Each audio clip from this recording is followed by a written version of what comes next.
Hey bro, say no more. Love thy wife, Nita, Senorita. Aşık Bibika. Oh, really? Aşık Bibika. Don't tell me. Aşık Bibika. You're crazy. Aşık Bibika. Let me tell you a story that's so funny. Honey, you laugh, showing your body. Every time the curtains open, new plot, a new emotion. You scream, you shout, giggle, giggle, all out. You're so slippery. You cry, humorously. Aşık Bibika. Aşık Bibika. Aşık, aşık, aşık, aşık, aşık Bibika.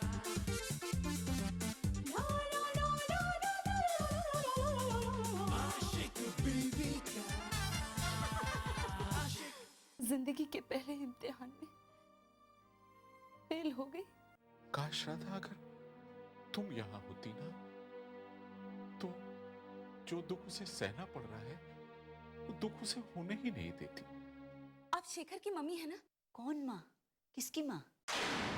मैं तुम्हें नहीं जानती। मैंने उन्हें अलग अलग लड़कियों के साथ यहाँ आते जाते देखा है। तुम झूठ बोल रहे हो। मैंने जो देखा है वो मैं कह रहा हूँ। Idiot! गोपाल, ये क्या हो गया? ये खून कैसा? मैं नहीं जानती किसी शेखर वेखर को। पता नहीं तुम कौन से शेखर की बात कर रही हो। झूठ बोल रही हैं आप शेखर की माँ हैं।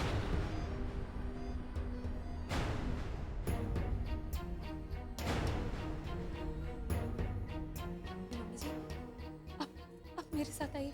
एक मिनट।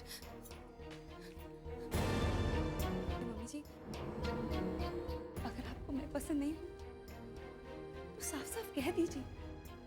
क्यों मेरे साथ इतना घटिया मजाक कर रही हैं आप? मैं मजाक कर रही हूँ? ये अनाप शनाप बकवास करके मजाक तो मेरे साथ तुम कर रही हो। और तुम्हें किसके लिए पसंद करूं? मेरा तो कोई बेटा ही नहीं है। अरे हाँ, याद आया। कल शाम मैं यहाँ जिसके साथ बैठी थी कहीं वही तो शेखर नहीं है? हाँ, मैं उसी शेखर की बात कर रही हूँ। अच्छा, अब समझ में आया।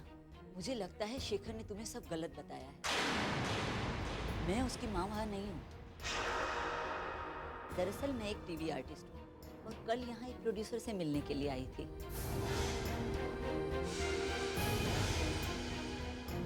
और वो तो मुझे मिला नहीं, मैं उसी का इंतजार कर रही थी। और वो लड़का उस वक्त मेरे पास आया, शायद उसी का नाम तुम शेखर बोल रही हो। और वो आके मुझसे कहने लगा कि 2 घंटे के लिए मैं उसकी माँ बन जाऊँ और वो मुझे 1000 रुपये देगा। अब मैंने कहा ठीक है, एक्टिंग ही तो करनी है, पर्दे के पीछे हो या पर्दे के सामने हो। तो मैं मान गई और फिर मैं उसकी माँ बन गई। उसके बाद में उसने मुझे 1000 रुपया दे दिया और मैं यहाँ से चली गई।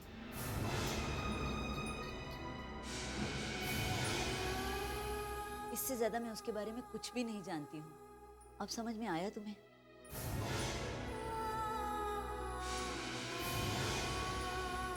मुझे लगता है कि तुम्हें समझ में आ गया है। अब मैं जाऊं?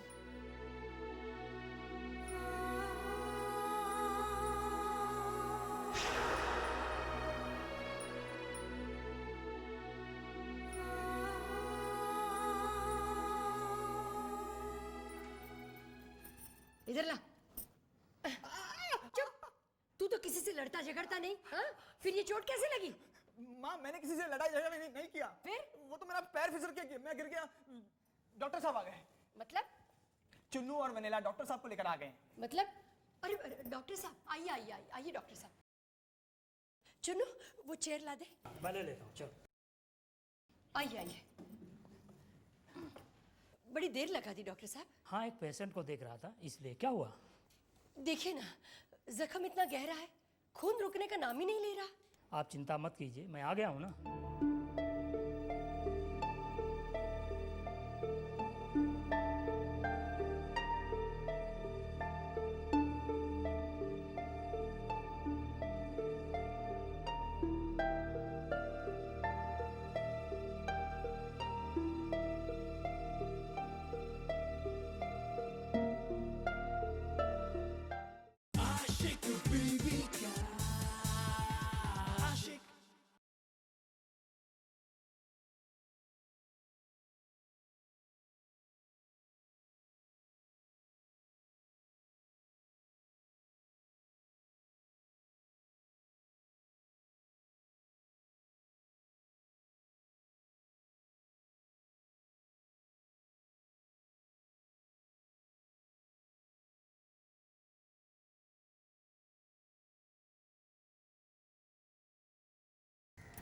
हाँ जी, कर दिया वैसे मैंने।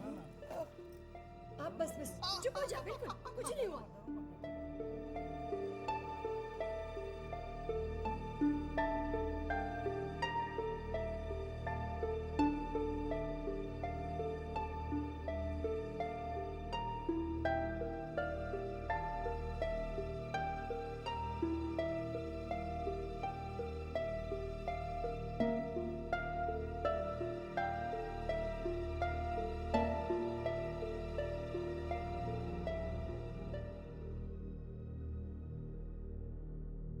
बस एक इंजेक्शन देता हूँ, खून बहना बंद हो जाएगा।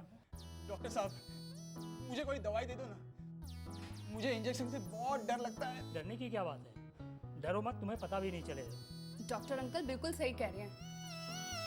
जब मुझे बुखार आया था ना, तब डॉक्टर अंकल ने ही मुझे इंजेक्शन लगाया था और मैं बिल्कुल ठीक हो गई थी। तुम भी ठीक हो जाओगे, डरो मत। तुम लड़की हो ना, इसलिए डॉक्टर अंकल ने तुम्हें लड़कियों वाला इंजेक्शन दिया था। मैं लड़का हूँ ना, इसलिए डॉक्टर अंकल मुझे लड़कों वाला इंजेक्शन देंगे और मुझे बहुत दर्द होगा, लेकिन मैं इंजेक्शन नहीं लूंगा। सबके लिए एक ही इंजेक्शन होता है, डरो मत, मैं हूं ना। अरे इसमें डरने की क्या बात है? हाँ, अब तुम बड़े हो गए हो। इन छोटी छोटी चीजों में घबराओ मत, डरो मत। तुम कहती हो तो मैं नहीं डरता, मैं लेता हूँ इंजेक्शन।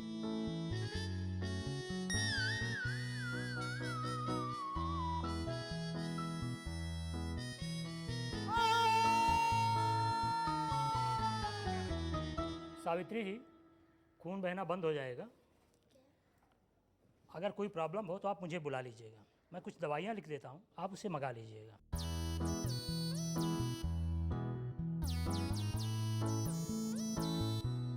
ये लीजिए पर्ची।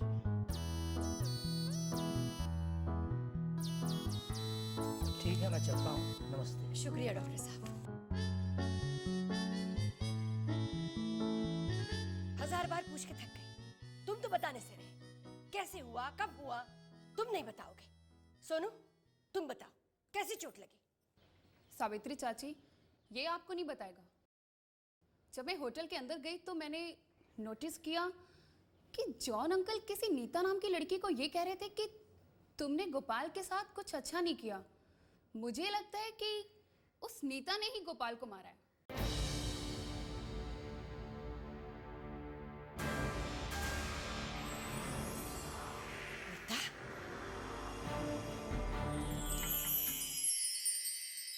ए भगवान। विमला, तू भी वही सोच रही है जो मैं सोच रही हूँ? अरे मुझे क्या पता तू क्या सोच रही है। ओफो, वही सब जो इस घर में हो रहा है। हमें नीता के बारे में भी तो कुछ सोचना चाहिए ना। हाँ, सोच तो रही हूँ, पर मेरी कंसंट्रेशन ना टूट रही है। वो क्यों? वो जब मुझे भूख लगी होती है ना, तो मैं कुछ और नहीं सोच सकती। अरे अभी थोड़ी देर पहले तो तूने खाना खाया था। हाँ, तो टेंशन में दोबारा भूख लग जाती है ना, मैं क्या करूं? वाह, कमाल है। लोगों की टेंशन में भूख मर जाती है और तुझे भूख लग रही है। कमाल है। हे भगवान, क्या एंटीक पीस तूने बनाया है। Wow, great. एंटीक होगी तू। अच्छा अच्छा, मॉडल। छोड़ छोड़। अच्छा ये बता, तुझे टेंशन क्यों हो रही है? मैं सोच रही हूँ कि अगर नीता वापस आ जाती ना, तो हम सब आराम से बैठकर खाना खा लेते। हे भगवान, रियली एंटीक है। अरे नीता, नीता, अरे नीता, नीता, नीता, क्या हुआ? क्या हुआ नीता? रो क्यों रही है? आशिक बीवी का आशिक।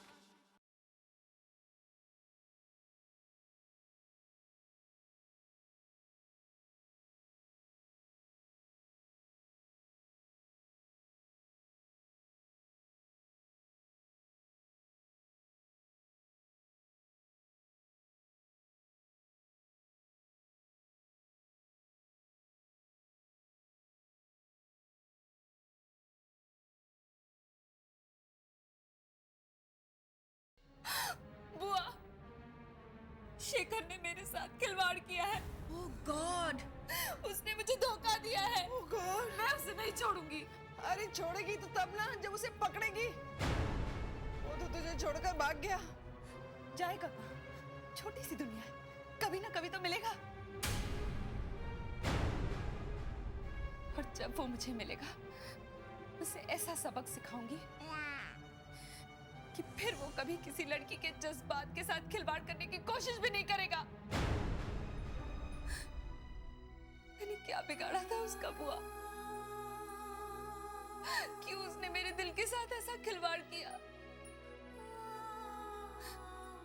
नकली माँ बनाकर लड़कियों के जज्बात के साथ खिलवाड़ करता है। जी, मैं तो उसे बद्दुआ भी नहीं दे सकती बुआ। पापा, पापा, पापा, पापा, पापा, शेखर ने मुझे धोखा दे दिया। पापा, शेखर ने मुझे धोखा दे दिया। मत रो बेटा।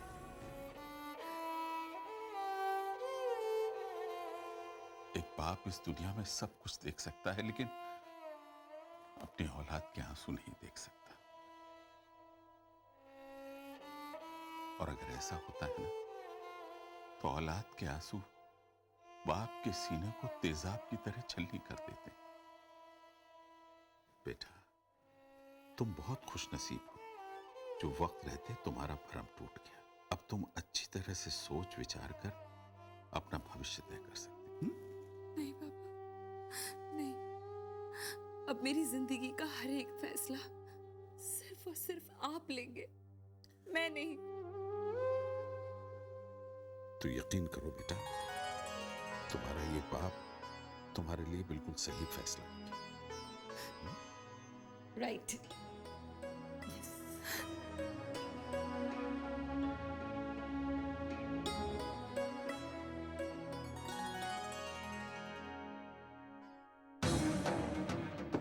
भाई साहब, भाभी जी आप यहाँ? गोपाल नहीं आया? डॉक्टर ने गोपाल को आराम करने के लिए कहा है। जख्म ज्यादा गहरा तो नहीं था ना?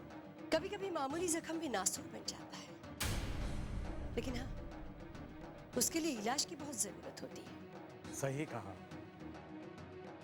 आप गोपाल से कहना जब तक पूरी तरह से ठीक नहीं हो यहाँ आने की जरूरत नहीं है उसको। ठीक है, ठीक है। वो लड़की कौन थी? लड़की कौन थी? वही लड़की जिसने गोपाल को धक्का दिया था। गोपाल को धक्का दिया था? कौन लड़की भाभी जी? देखिए भाई साहब, उस लड़की का नाम मुझे बराबर याद है।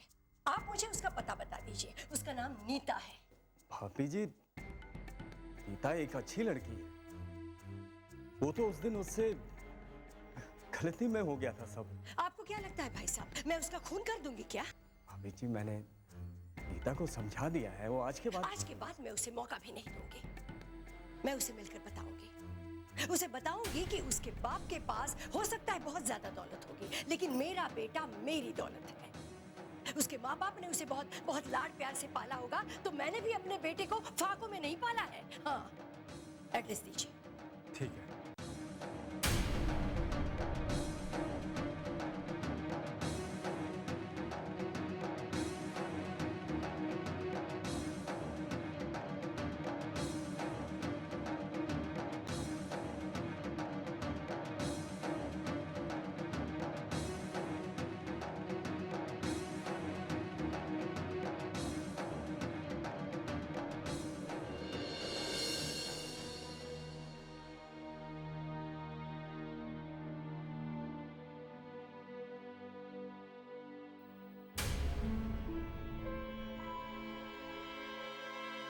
आइए दीवान साहब, क्या लेंगे? जॉन, मुझे एक लक्ष्मी नाम की टीवी आर्टिस्ट के बारे में जानकारी चाहिए। मैं कुछ समझा नहीं दीवान साहब।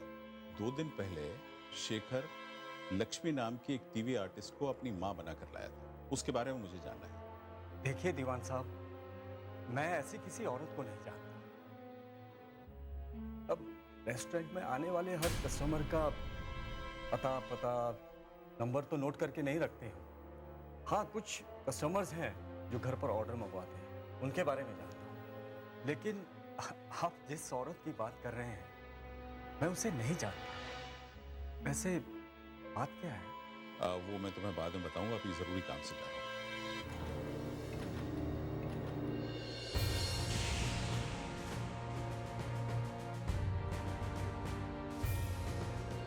आशिक बीवी का आशिक।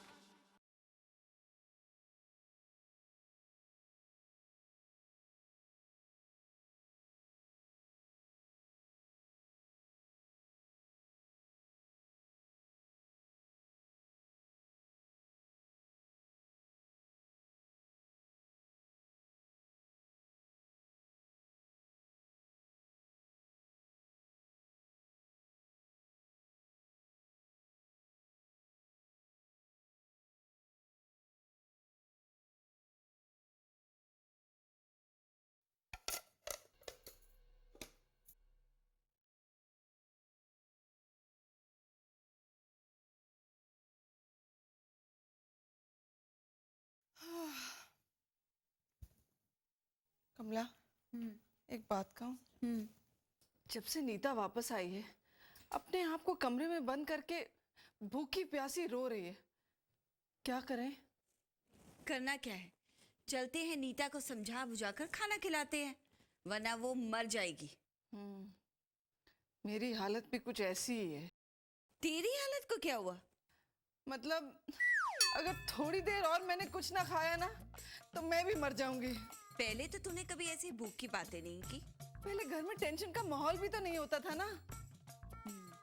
अच्छा चल। खाने? अरे नहीं, नीता को बुलाने चल।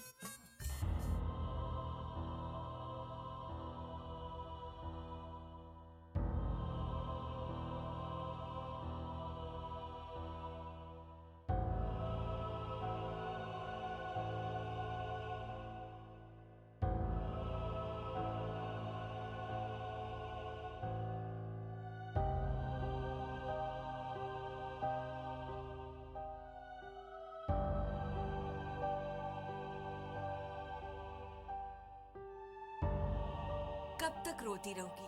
कल रात से तुमने कुछ नहीं खाया। चलो उठो, खाना खा लो। इस तरह रोती रहोगी और कुछ नहीं खाओगी तो तुम्हारी सेहत खराब हो जाएगी ना। चलो उठो, खाना खा लो। बुआ, मुझे भूख नहीं है। अरे भूख कैसे नहीं है?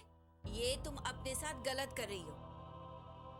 वो लड़का जो तुम्हें 2 दिन पहले मिला था, वो तुम्हें छोड़कर चला गया, तो तुम भूखी मरने के लिए तैयार हो। ये गलत नहीं है क्या? जानती हूँ गलत है, पर दुख तो होता है ना। ये आजकल के प्यार का फंडा भी बड़ा अजीब है। हमारे जमाने का प्यार अच्छा था ना।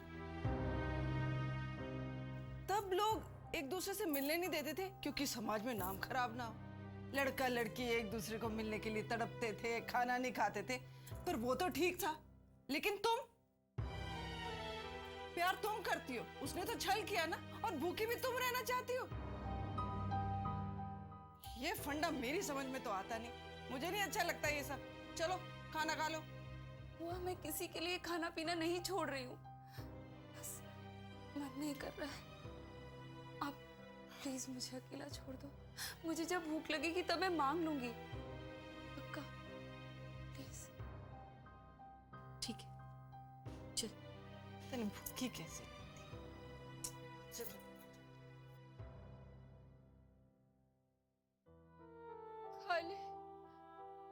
खा ले बेटी, खा ले। ए लाडो, खा लेना। सुन क्यों नहीं रही है? सुनेगी कैसे? वो लाल सींग वाला मुच्छर जमराज मुझे यहाँ क्यों ले आया? आय, अब क्या करूं?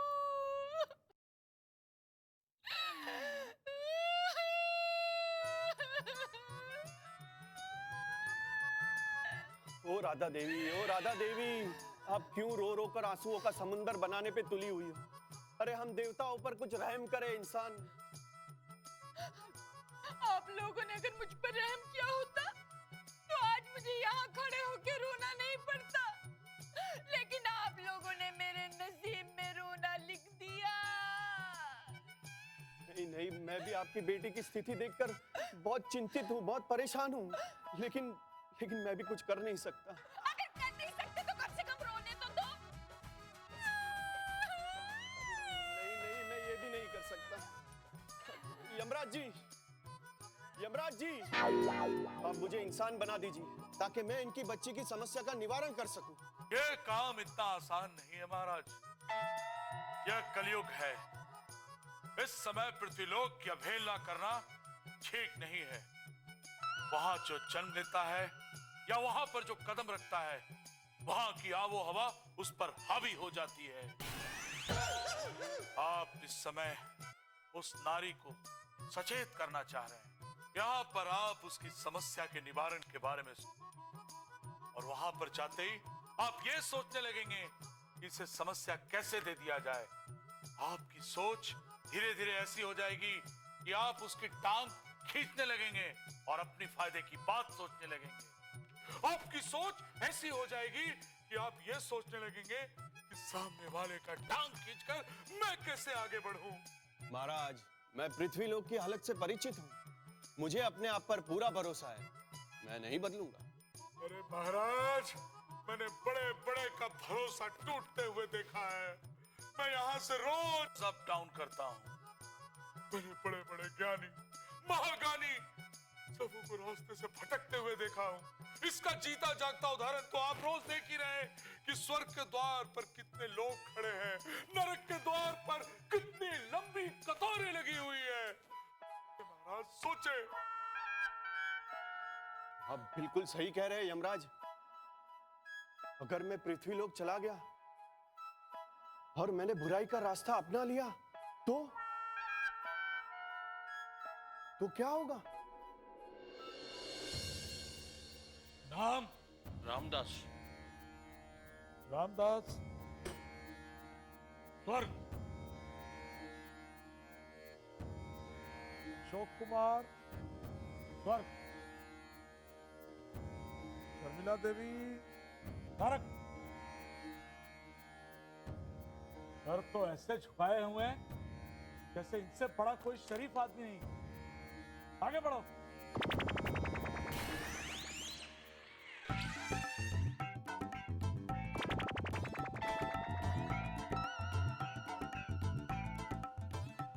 तुम्हारा चेहरा तो कुछ जाना पहचाना लगता है।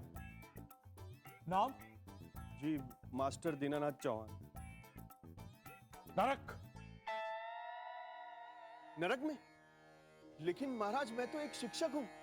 मुझे आप नरक के द्वार में क्यों भेज रहे हैं? अच्छा, तो तुम्हें तुम्हारे गुनाहों का डिटेल चाहिए। मास्टर दीनानाथ चौहान नाम है ना तुम्हारा? जी। लोगों को शिक्षा देना तुम्हारा काम है। तुमने अपने बच्चे को तो शिक्षा दी नहीं, उसने न जाने कितने पेट्रोल पंप को जलाकर राख कर दिया।